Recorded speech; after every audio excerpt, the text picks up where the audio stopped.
Welcome back on साया Saran classes. Sixth class में आपके सामने फिर हाजिर हूँ साइंस की एक और नई वीडियो के साथ। साइंस में हम डिस्कस कर रहे थे chapter number 10 motion and measurement of distances.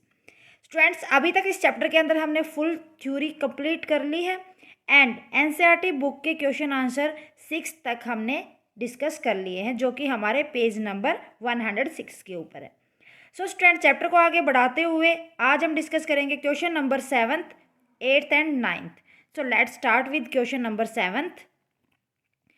Question number 7th है हमारा, while the measuring the length of A knitting needle the reading of the scale eight one and is 3.0 centimetre and the other and is 33.1 centimetre. What is the length of the needle? भाई आप ना किसी चीज़ मान लो कि एक आपने कुछ seal रहे हो, आप एक नीडल जहाँ से स्टार्ट होती है वो है 3.0 सेंटीमीटर, उसका एंडिंग पॉइंट है स्केल का 33.1 सेंटीमीटर। अब आपको नीडल की लेंथ बतानी है, तो नीडल की लेंथ के लिए हमें ज़्यादा कुछ नहीं करना है। हम जो कि एंड की हमारी जो लेंथ है मीन्स डिस्टेंस जो लेंथ का बताया है हमारे को, उसमें से हम माइनस कर देंगे जो हमारा स्टार्टिंग का है वन एंड का है। दैट मीन हम 33.1 में से 3.0 माइनस कर देंगे तो हमारे पास लेंथ ऑफ द नीडल आ जाएगी। ओके, देखो फिर the reading of the scale eight one and is 3.0 centimetre and at the other and is 33.1 centimetre. Okay, ये थी हमारी length of the both ended. अब हमें माइनस करना है। Therefore the length of the knitting needle is given by subtracting both the reading.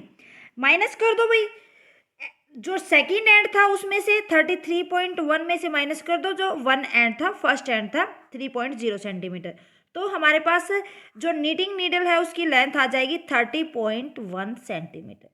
ये हमारा answer आ जाएगा। इस तरीके से आपको किसी भी तरीके से घुमा फिरा के पूछ सकता है।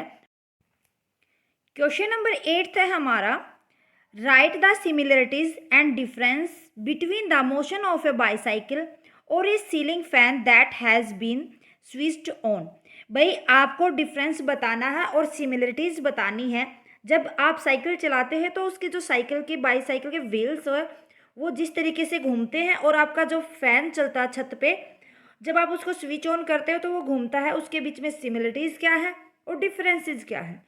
सिमिलरिटीज़ की बात करें तो ये फिक्स्ड एक्सेस के ऊपर सर्कुलर मोशन करते हैं, एंड डिफरेंस की बात करें तो जो बाईसाइकिल होती है उसका जो व्हील होता है वो जो सर्कुलर मोशन में चलता है, तो हम उसको वापस ला सकते हैं, बैक में ला सकते हैं, बैक आके तो रेक्टिलिनियर मोशन भी हो जाता है। बट क्या आप फैन को ऑन करोगे वो बैक में किसी भी कंडीशन में आ सकता है? नहीं, कभी नहीं आ सकता।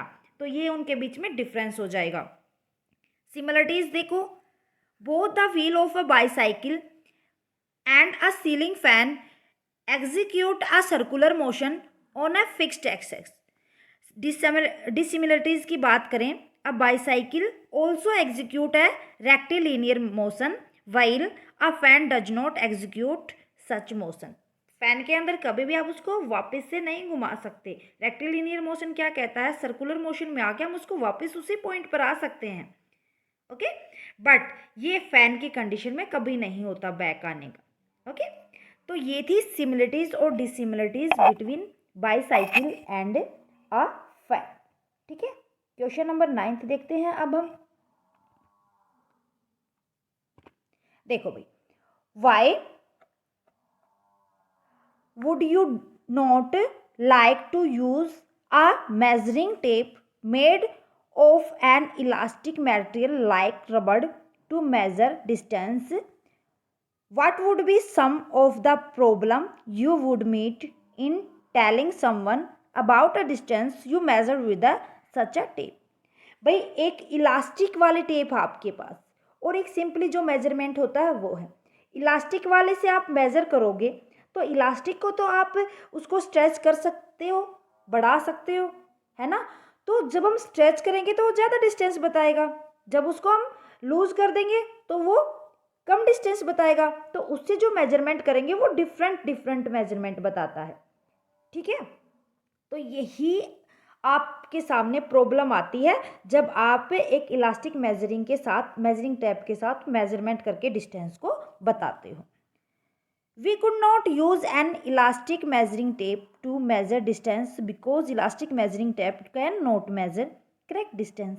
Because if the elastic measuring tape is stretched more than the distance will be less. तो क्या होगा, अब जो हमने एक्चुअल में उससे डिस्टेंस मापा था वो कम हो जाएगा अगर उसको स्ट्रेच करके हम देखेंगे तो। If it stretched less the some distance would be more. अगर उसको स्ट्रेस कम करेंगे तो डिस्टेंस ज़्यादा होगा, है ना। तो जो नॉर्मल था उससे तो बढ़ता जाएगा ना, और जब हम उसको स्ट्रेच करेंगे तो वो ज़्यादा डिस्टेंस बताएगा, है ना। तो यही प्रॉब्लम आती है इलास्टिक के मेजरिंग टेप के साथ। क्लियर है। थोड़ा सा और है, देखो। The problem we would meet in telling about the distance we measuring with an elastic tape are that the distance would be incorrect. जो हमने डिस्टेंस बताया है किसी को वो गलत होगा। Would be different every time measured.